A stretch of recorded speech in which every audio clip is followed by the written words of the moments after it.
নমস্কার। এই মুহূর্তে রয়েছে আবহাওয়ার গুরুত্বপূর্ণ আপডেট, কেননা আমাদের বঙ্গের দিকে দিয়ে আসছে ঘূর্ণিঝড় সেনিয়ার। এই মাসের শেষের দিকে কিন্তু আমাদের বঙ্গোপসাগরে তৈরি হবে একটা ঘূর্ণাবর্ত এবং তার থেকে তৈরি হবে ঘূর্ণিঝড় সেনিয়ার, যে নামটি দিয়েছে এই থাইল্যান্ড দেশ। ভয়ঙ্কর গতি নিয়ে আছড়ে পড়বে আমাদের বঙ্গের দিকে, এমনটা কিন্তু পূর্বাভাস রয়েছে আবহাওয়া দপ্তরের তরফ থেকে। তো আসুন এই মুহূর্তে আমরা দেখে নেব এই ঘূর্ণিঝড় সেনিয়ার প্রভাবে আমাদের বাংলাতে ঠিক কবে থেকে শুরু হবে ঝড় বৃষ্টি, কোন কোন জায়গায় রয়েছে হালকা থেকে মাঝারি বৃষ্টি, কোন কোন জায়গায় হবে দানবীয় ঝড় বৃষ্টি। তো বিস্তারিত জানতে অবশ্যই স্কিপ না করে আপডেটটি শেষ পর্যন্ত দেখবেন। বর্তমানে এই আপডেটটি আপনি কোন জায়গা থেকে দেখছেন সেই জায়গার নামটি অবশ্যই আমাদের কমেন্টে জানাবেন, এবং আপনার জেলার লেটেস্ট ওয়েদার আপডেট সবার প্রথম সবার আগে জানতে হলে অবশ্যই এই চ্যানেলটিকে সাবস্ক্রাইব করে দেবেন। তো আসুন দেখে নেব কবে নাগাদ বঙ্গোপসাগরে তৈরি হতে পারে ঘূর্ণিঝড়। আমরা যদি আজ এই মুহূর্তে আপডেট দেখি তাহলে দেখুন এই মুহূর্তে সেরকম কোনো ঘূর্ণাবর্ত সিস্টেম কিন্তু আমাদের বঙ্গোপসাগরে নেই। এরপর আগামী 18 তারিখ 19 তারিখের দিকেও কিন্তু বঙ্গোপসাগরে খুব একটা ঘূর্ণাবর্ত সিস্টেম দেখতে পাচ্ছি না, এবং দেখতেই পাচ্ছেন দক্ষিণ চীন সাগর থেকে প্রচুর পরিমাণে কিন্তু জলীয়বাষ্প আমাদের এই বঙ্গোপসাগরে কিন্তু প্রবেশ করছে এবং আগামী 19 তারিখ পর্যন্ত খুব একটা ঘূর্ণাবর্ত সিস্টেম আমরা দেখতে পাচ্ছি না। খুব ছোট আকার একটা ঘূর্ণাবর্ত রয়েছে। আমরা দেখে নেব এই বঙ্গোপসাগরে যে ঘূর্ণিঝড় সেনিয়ার তৈরি হবে সেটা কবে নাগাদ তৈরি হতে পারে। ছোটখাটো ঘূর্ণাবর্ত কিন্তু তৈরি হচ্ছে, আবার সেটা কিন্তু মিলিয়ে যাচ্ছে, এবং যে ঘূর্ণাবর্তটি তৈরি হবে তার থেকে তৈরি হবে ঘূর্ণিঝড় সেনিয়ার, সেটা কিন্তু আগামী 24 থেকে আগামী 25 তারিখের মধ্যে আমাদের বঙ্গোপসাগরে তৈরি হতে পারে। এই যে ঠিক এখান থেকে কিন্তু তৈরি হবে ঘূর্ণিঝড় সেনিয়ার, দেখতে পাচ্ছেন এখান থেকে ঘূর্ণিঝড় সেনিয়ার তৈরির প্রবল সম্ভাবনা রয়েছে। আগামী 24 তারিখ থেকে আগামী 25 তারিখের মধ্যে আমাদের বঙ্গোপসাগরে ঘূর্ণিঝড় সেনিয়ার তৈরি হয়ে যাবে। এরপর আগামী 26 তারিখ সকালের দিকে তার সর্বোচ্চ গতিবেগ কিন্তু থাকতে পারে প্রায় 70 থেকে 80, 90 কিলোমিটার কিন্তু থাকবে তার সর্বোচ্চ স্পিড। 90 কিলোমিটার গতিবেগ কিন্তু অ্যাচিভ করে ফেলবে আগামী 26 তারিখ। তো আমরা জানি একটা ঘূর্ণিঝড় তৈরি হতে গেলে তার সর্বনিম্ন স্পিড হতে হয় প্রায় মিনিমাম 60। তো সেটা কিন্তু অতিক্রম করে ফেলছে, আগামী 26 তারিখ অতিক্রম করে ফেলবে। এরপর আগামী 27 তারিখ সকালের দিকে তার সর্বোচ্চ স্পিড যদি আমরা দেখি জুম ইন করে, তাহলে দেখুন প্রায় 100 কিলোমিটার, 100 থেকে 110 কিলোমিটার গতিবেগ কিন্তু অ্যাচিভ করে ফেলবে এই ঘূর্ণিঝড় সেনিয়ার।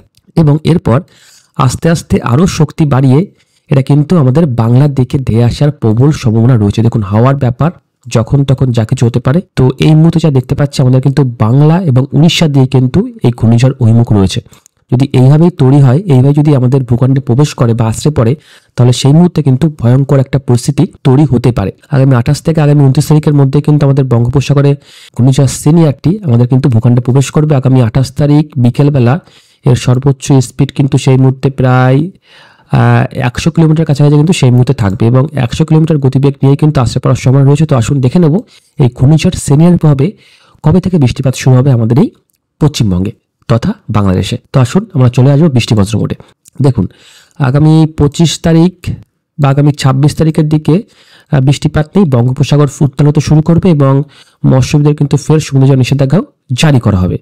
এবং আগামী 27 তারিখ সর্বোচ্চ স্পিড প্রায় 80, 90 এবং 100-র মধ্যে থাকবে, এবং আগামী 27 তারিখ খুব একটা বৃষ্টিপাত না হলেও আগামী 28 তারিখ সকাল থেকে কিন্তু আমাদের বঙ্গে বৃষ্টিপাত শুরু হয়ে যাবে। আগামী 28 তারিখ সকালবেলার দিকে আমাদের এখানে দেখুন দীঘা থেকে শুরু করে হলদিয়া, খড়গপুর, কোলাঘাট, কলকাতা, তার সঙ্গে বারুইপুর, জয়নগর, গোসাবা, হাবড়া, এইখানে কিন্তু বৃষ্টিপাত শুরু হয়ে যাবে। তার সঙ্গে সাতক্ষীরা, শ্যামনগর, পিরোজপুর, বরিশাল, মাঠবেড়িয়া, কলাপাড়া, লালমোহন, মতিরাট, সেনবাগে বৃষ্টিপাত শুরু হবে। খড়গাছাইয়ের দিকে বৃষ্টিপাত শুরু হবে। ফটিকছড়ি উপজেলার দিকে বৃষ্টিপাত রয়েছে। চট্টগ্রাম বিভাগে রয়েছে। মহেশখালীর দিকে কিন্তু বৃষ্টিপাত রয়েছে আগামী 28 তারিখ। এবং দেখুন আগামী 28 তারিখ সারা দিনে কিন্তু আমাদের উপকূল লাগোয়া জেলাগুলিতে কিন্তু বৃষ্টিপাত রয়েছে। দুপুরবেলার দিকে ত্রিপুরাতেও কিন্তু বৃষ্টিপাত শুরু হয়ে যাবে। ত্রিপুরার আগরতলা থেকে শুরু করে আমবাসা, অমরপুর দিয়ে কুমিল্লা, ঢাকা, মাদারীপুর, লোহাগড়া, সাতক্ষীরা, ফিরোজপুর, বরিশাল, মতিরাট, সেনবাগ, ফটিকছড়ি উপজেলা, চট্টগ্রাম, তার সঙ্গে দিকে খড়গপুর, কোলাঘাট, আরামবাগ, চন্দননগরে কিন্তু আগামী 28 তারিখ দুপুরবেলা বৃষ্টিপাত রয়েছে। এরপর এই বৃষ্টিপাতটা কিন্তু আরও বাড়বে রাতের দিকে। দেখুন আমাদের দক্ষিণবঙ্গের কৃষ্ণনগর, শান্তিপুর, বকুলা, রানাঘাট, মুড়াগাছা, পাতুল, এখানে কিন্তু ভালো বৃষ্টিপাত রয়েছে। তার সঙ্গে মেহেরপুর, আলমডাঙ্গা, বালিয়াকান্দি, মগুরা, কোটচাঁদপুর, যশোর, নারালি, মুকসুদপুর, ফরিদপুর, এখানে ভালো বৃষ্টিপাত হবে। তার সঙ্গে ময়মনসিংহ থেকে শুরু করে ঢাকা, কুমিল্লা, খুলনা, বরিশাল এবং চট্টগ্রাম বিভাগে রাতের বেলা বৃষ্টিপাত রয়েছে। আমাদের দক্ষিণবঙ্গে কিন্তু প্রত্যেকটা জায়গাতে শীতের মধ্যে আমাদের দক্ষিণবঙ্গে দেখুন প্রত্যেকটা জায়গাতে কিন্তু বেশ ভালো বৃষ্টিপাত রয়েছে। এবং আমাদের উত্তরবঙ্গে আপাতত কিন্তু খুব একটা বৃষ্টিপাত নেই এবং আগামী 29 তারিখ সকালবেলা দেখুন কি পরিস্থিতি আপনাদের দেখাই। আমাদের শিলচরে তো ভয়ঙ্কর বৃষ্টিপাত রয়েছে, এখানে ত্রিপুরার আগরতলা আমবাসায় প্রায় বৃষ্টিপাত রয়েছে 12 থেকে 15 মিলিমিটার পর্যন্ত, এবং বাংলাদেশে যদি আমরা দেখি তাহলে সিলেটে হবে প্রায় 20 মিলিমিটার পর্যন্ত, ঢাকায় হবে 22 মিলিমিটার, ময়মনসিংহ 8-9 মিলিমিটার, এখানে মিহিরপুরে রয়েছে 15 থেকে 17 মিলিমিটার পর্যন্ত। এদিকে আমাদের দেখুন এখানে দুর্গাপুর, কাটোয়া, বর্ধমান, শান্তিপুর, এখানে দেখুন ছোপড়া, মুড়াগাছা, কৃষ্ণনগর, এখানে কিন্তু বেশ ভালো ভয়ঙ্কর পরিমাণে কিন্তু বজ্রপাত সহ বৃষ্টিপাত রয়েছে। সঙ্গে ঘন্টায় কিন্তু 50 থেকে 60 কিলোমিটার গতিবেগে বইতে পারে দমকা ঝড়ো হাওয়া। দেখুন সেই মুহূর্তে কিন্তু আর উত্তরে বাতাস আমরা কিন্তু আর পাবো না। উত্তরে বাতাস মানে কিন্তু আমরা জানি একটা শীত ভাব অনুভব হয়, উত্তরে বাতাস আসা কিন্তু এখানে বন্ধ হয়ে যাবে, এটা কিন্তু আস্তে আস্তে এদিক দিয়ে বেরিয়ে যাবে এবং এই বঙ্গোপসাগর থেকে জলীয় বাষ্প কিন্তু সেই মুহূর্তে আমাদের এই বঙ্গে প্রবেশ করবে, যার কারণে কিন্তু ফের আমাদের বঙ্গে বেশ ভালো বৃষ্টিপাত রয়েছে এবং এর মূল ওই মুখ থাকতে পারে কিন্তু বিশাখাপত্তনম এবং উড়িষ্যার কিন্তু ঠিক মাঝ বরাবর থাকবে এবং আগামী 29 তারিখ সারাটা দিনই বৃষ্টিপাত রয়েছে।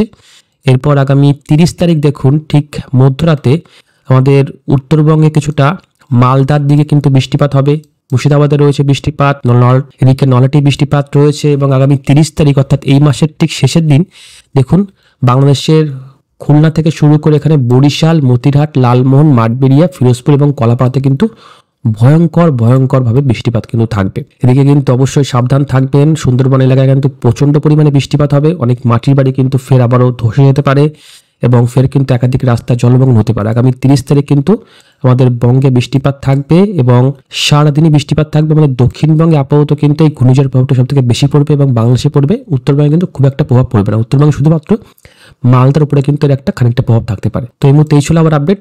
যদি আপনার কাজে লাগে তাহলে অবশ্যই এই ভিডিওতে একটা লাইক দিয়ে চ্যানেলটিকে কিন্তু সাবস্ক্রাইব করতে পারেন। ভালো থাকবেন।